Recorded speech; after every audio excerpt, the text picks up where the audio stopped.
All right, so here's our class. Now let's declare a variable of this type. So let point be of type point. And then we can type point dot. Look, we have this beautiful IntelliSense. We have two methods, draw and get distance, and two fields, x and y. Now in TypeScript, we also have a concept called property, which is different from a field, but a lot of people use these terms interchangeably. Later in this section, you're going to learn the difference between fields and properties. Now, if you want to call the draw method, we simply call it like this. So this draw method is now part of the concept of a point. It's not a function hanging in the air, polluting the global namespace. Now for this demo, I'm going to add a simple console.log here and display the coordinate of this point. So x, now here I want to add the x field, but we cannot use it like this. We need to prefix it with this dot. So that refers to this field in this class. And then I'm going to add y is, once again, this dot y. Now let's compile and run this program and see what happens. So tsc, what should we type here? Main.ts.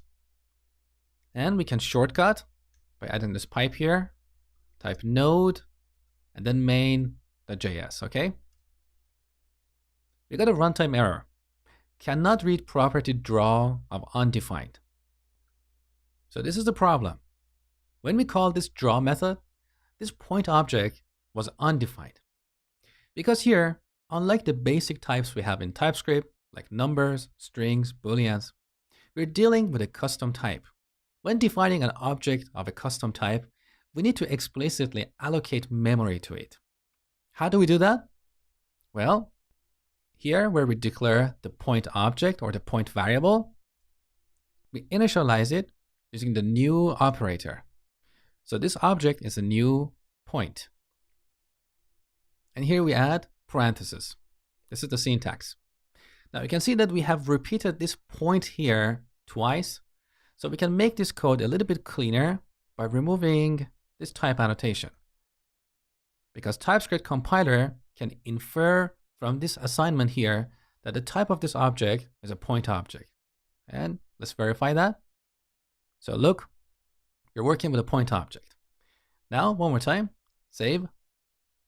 So back in the terminal, TypeScript compiler, main.ts, and then node main.js. Okay, we didn't get an error, but you can see that these x and y fields don't have a value because by default, they are undefined. So we can get back here and set point.x to, let's say 1, and point.y to 2.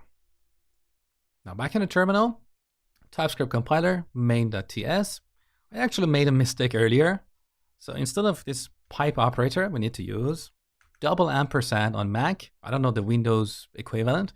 So with this, we can combine multiple commands. So node main.js.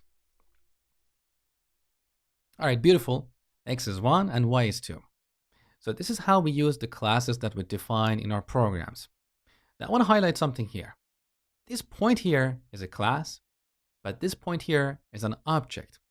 An object is an instance of a class. As a metaphor, think of the concept of a human. Human could be a class, but when we create instances of this class, like John, Bob, Mary, these are all objects. So that's the difference between a class and an object.